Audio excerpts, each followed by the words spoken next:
నీ లెవెల్ ని నేను ఎడల్పు చేస్తాను. పద పద పద. జగన్మోహన్ రెడ్డి నిజంగా ఒక గొప్ప నాయకుడు, గొప్ప హ్యూమన్ బీయింగ్. ఈ సినిమాలో పెద్ద కామెడీ డైలాగ్ ఇదే.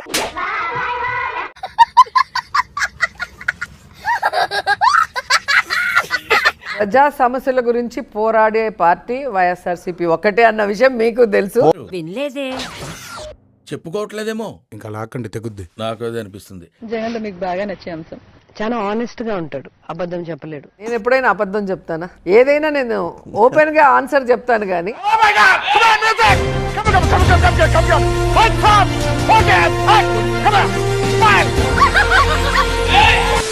ప్రజలు నాకు సబ్స్క్రైబ్ చేయండి. మళ్ళా అడుగుతున్నా, నేను సిగ్గు లేకుండా అడుగుతున్నాను. సబ్స్క్రైబ్ చెయ్యండి. నా ఆవేదనను అర్థం చేసుకోండి. నమస్కారం.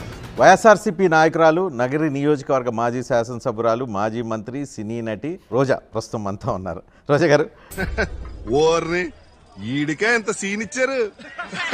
మీరు ఒకప్పుడు రాజకీయాల్లో ఫైర్ బ్రాండ్, ఇప్పుడు ఫైర్ కొంచెం తగ్గినట్టు అనిపిస్తుంది. టైం బ్యాడ్ అక్క, టైం బ్యాడ్ ఉన్నప్పుడు ఏది వర్కౌట్ కాదక్క.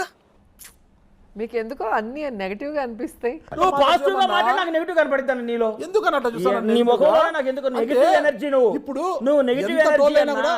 ఎప్పుడు చూసినా రోజా చుట్టూ ఉంటుంది రాజకీయం. అగరబత్తి కాదు, చూసినా రోజా చుట్టూ ఉంటుంది రాజకీయం. సో ఎలా మీరు ఫైర్ తగ్గిందని అంటారు? నువ్వు ఇలా మారిపోయావేంటి భాషాబాయ్? నేను మారలేదు, ఒకడు మార్చేశాడు. వాడెవడో గ్యాంగ్లన్నీ క్లీన్ చేసి వెళ్ళిపోయాడు. దాంతో నేను ఫైనాన్స్ లాగా డ్రై అయ్యాను, డ్రై క్లీనింగ్ షాప్ పెట్టాను. చుట్టూ రాజకీయం జరుగుతుంది అంటే అది నెగిటివ్, సోషల్ మీడియాలో జరుగుతుందంతా నెగిటివ్ కాంపెయిన్. అంటే ప్రభుత్వం కొంచెం గట్టిగా వ్యవహరించి పటిష్టమైన చర్యలు తీసుకోవాలని. రోజా అధికారం పోయిన తర్వాత ఈ 2 సంవత్సరాల్లో ఎక్కడ రాజకీయ యాక్టివిటీస్ లో కనిపించట్లేదు. కనిపిస్తే అప్పుడప్పుడు అట్లా జస్ట్ హాయ్ చెప్పేసి వెళ్ళిపోతున్నారు. చచ్చిన బావుని ఇంకా చంపకు. సాటి మనిషి కష్టంలో ఉన్నప్పుడు సింపతి చూపించకుండా సాడిజం చూపిస్తే రిజల్ట్ ఎలాగా ఉంటుంది మరి? మీరు చూపించటం లేదు. నేను నగిరిలోనే ఉంటున్నాను, నగిరిలో అన్ని కార్యక్రమాల్లో నేనే పాల్గొంటున్నా. మిషన్ నడుస్తుంది ఇక్కడ. మరి అబద్ధం ఎందుకు చెప్పావు? అలవాటు అయిపోయింది అబద్ధాలు చెప్పడం అలవాట. అసలు ఎమ్మెల్యే ఎవరా అని చెప్పి అందరూ ఆశ్చర్యపోయేంత విధంగా. ఏంటి బాబా అన్న ఇంకోసారి? అసలు ఎమ్మెల్యే ఎవరా అని చెప్పి అందరూ ఆశ్చర్యపోయేంత విధంగా. ఇండియాలో మన డబ్బా ఎవడు కొట్ట బావా, మన డబ్బా మనమే కొట్టుకోలే. మరి ఏంటి నగరి నుంచి మాకు ఫీడ్బ్యాక్ వస్తుంది, రోజా నగరి ప్రజల మీద అలిగి ఆమె హైదరాబాద్ లోనో చెన్నైలోనో ఎక్కడో ఉంటున్నారని. మాట్లాడితేమో ఈ రోజాకి పని పాట లేదు, ఎప్పుడు మాట్లాడుతూనే ఉంది అని మీరే అంటారు. మాట్లాడకపోతేమో సైలెంట్ ఎందుకు అయిపోయారు, ఫైర్ ఎందుకు తగ్గింది అంటారు. మన టంగేం టంగు, ఐరన్ టంగు, నోట్లోంచి ఒక్క మాట వచ్చిందంటే సర్వనాశనమే కదా. దరిద్రుడా.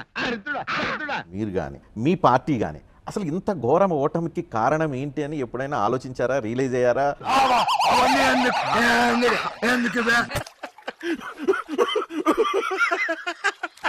అవలోకనం చేసుకున్నారా? చేసిన తప్పులు ఏమైనా గుర్తుకొచ్చినాయా? గుర్తుకొస్తే ఏమైనా 1-2 చెప్పగలుగుతారా? అంటే అది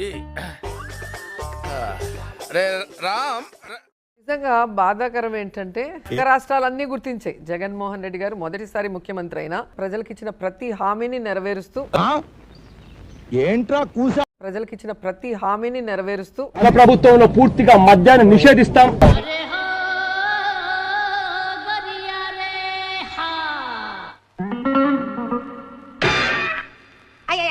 నా సిపిఎస్ మనం అధికారంలోకి వచ్చిన వారంలో చేపించేస్తానన్నా. ప్రతి సంవత్సరం జనవరి 1వ తారీఖున ప్రభుత్వ ఉద్యోగాల భర్తీకి క్యాలెండర్ కూడా విడుదల చేస్తాను అని చెప్పి మీ అందరికీ కూడా హామీ ఇస్తా ఉన్నా.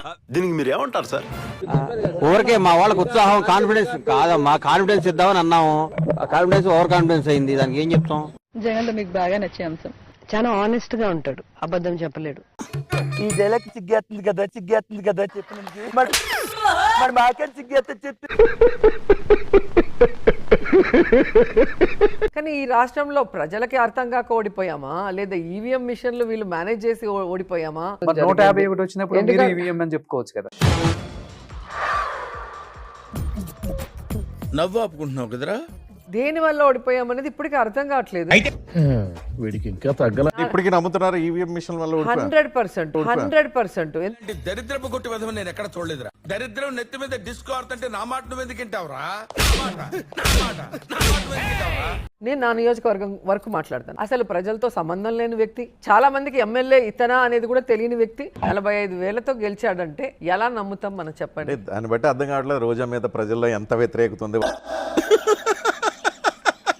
వేసేసాడు, బాగా వేసేసాడు. ఎస్ఆర్సీపీ మీద ఎంత వ్యతిరేకత ఉంది కాబట్టి అన్ని వేల ఓట్ల మెజార్టీ మీరు కోల్పోయారు. ఎందుకురా నా జీవితంతో అట్లా ఆడుకుంటావా? సుఖం లేదు, సంతోషం లేదు, కనీసం నిద్ర కూడా పోనువా. ఓకే, మీరు ఈవీఎంలు అంటున్నారు. ఇప్పుడు విజయ్ గెలిచాడు, విజయ్ కూడా ఈవీఎంల వల్ల గెలిచాడు. ఏంటా గాడి సూపు చెప్పు. చెప్పలేకపోతే బట్టలు ఉతుకునే ఎదవని గాడిదలు కాసుకునే సన్నాసిని చెప్పి చెంపలేసుకొని గుంజెల్తి. చంద్రబాబు నాయుడు లాగా కంట్రీ పొలిటీషియన్ మనం ఎక్కడ చూసుండం. ఆయన ఎంతకైనా దిగజారుతాడు.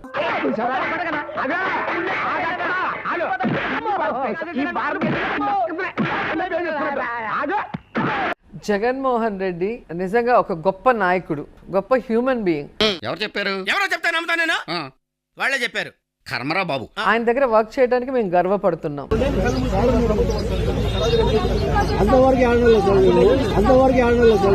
సాక్షాత్ ఒక ఆడబిడ్డ రోడ్డు మీదకి వచ్చి నాకు సాయం చేయన్నా అని అడిగితే 3 ఏళ్ళు కళ్ళు మూసుకుంటాడు. బుద్ధి ఉంది అనకూడదు కానీ అసలు. జగనన్నను వదులుకున్నందుకు రాష్ట్ర ప్రజలు నష్టపోతారు జనం తప్పండి. ఎవరు కాదు. ఈ పంచింగ్ పలక్నామాకే పంచా చెప్తా. మీరు అధికారంలో ఉన్న 5 సంవత్సరాలు వెళ్ళి ప్రత్యేక హోదా కోసం పోరాటం చేయలేదు. ఏ గవర్నమెంట్ కి రకరకాల సందర్భాల్లో మీరు వెళ్ళి మద్దతు ఇచ్చిన సందర్భాలు ఉన్నాయి అనేక బిల్స్ కి. అదే అలా ఎలా చెప్తారా? ఇలాంటి ప్రశ్నలు అడగకూడదు, కొంచెం ఈజీ ప్రశ్నలు అడిగే. సరే, ఏ రోజు మేము మోడీ గారినో ఇంకోరినో ఎవరిని కూడా మేము తిట్టింది లేదు, వాళ్ళ కాళ్ళు పట్టుకున్నది లేదు. మేము తిట్టింది లేదు, వాళ్ళ కాళ్ళు పట్టుకున్నది లేదు.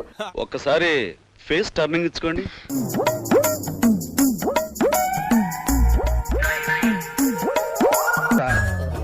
బై మిస్టేక్ కూడా కరెక్ట్ గా చెప్పు. కానీ నాకు అర్థం కాదు, మీ పార్టీ ఎజెండా ఏంటి? తెల్లారు లెగిస్తే లోకేష్ని, చంద్రబాబుని, పవన్ కళ్యాణ్ తిట్టడమేనా? ప్లీజ్ నన్ను వదిలేసి, కావాలంటే నా జేబులో 6 రూపాయలు ఉన్నాయి తీసుకో. ఇక్కడ అది చాలకపోతే ₹10 కింద ఆశా చాకలెట్ ఉంది అక్కడ. ప్రజా సమస్యల గురించి పోరాడే పార్టీ వైఎస్ఆర్సీపీ ఒకటే అన్న విషయం మీకు తెలుసు. తెలీదు, గుర్తులేదు, మర్చిపోయా. మీరు ఒకసారి టీవీలు చూడట్లేదు అనుకుంటున్నా. మళ్ళీ పంచి. పోరాటాలు తక్కువ, కొట్లాట్లు, తిట్లు, నాయకత్వం అంటే మీ ప్రత్యర్థుల్ని తిట్టడం ఎక్కువ. 100% కరెక్ట్ అండి. వ్యక్తిగత దూషణలు గాని వ్యక్తిత్వ హననం చేసేది మీరే. ఈ రోజు మీ కూటమి పార్టీ. ప్రభుత్వం. గ్యాప్ ఇవ్వరా, గ్యాప్ ఇవ్వు. ఎందుకు? నేను ఎప్పుడైనా అబద్ధం చెప్తానా? ఏదైనా నేను ఓపెన్ గా ఆన్సర్ చెప్తాను గానీ మనం చేయని కూడా ఎంత స్ట్రాంగ్ గా చెప్పొచ్చని మిమ్మల్ని చూస్తేనే తెలుస్తుంది సార్. ఒక వర్గానికి మీరు ఇన్స్పిరేషన్ అంతే. నేను అబద్ధం చెప్పను. నాకు నచ్చకపోతే నవ్వేసి వెళ్ళిపోతాను కానీ అబద్ధం చెప్పాల్సిన అవసరం నాకు లేదు. నువ్వు చెప్పేదల్లా నమ్మటానికి నేను ఎదవల్లాగా అనర్జుకేటెడ్ కాదురా. మరగుచ్చదవా, మొదలచ్చి పెదవా, పింజారి ఎదవా, నెలసొక్కుదవా. ఈ కార్యక్రమం ఇంతటితో సమాప్తం. 1 మినిట్ ఆశీర్వదించండి మావయ్య.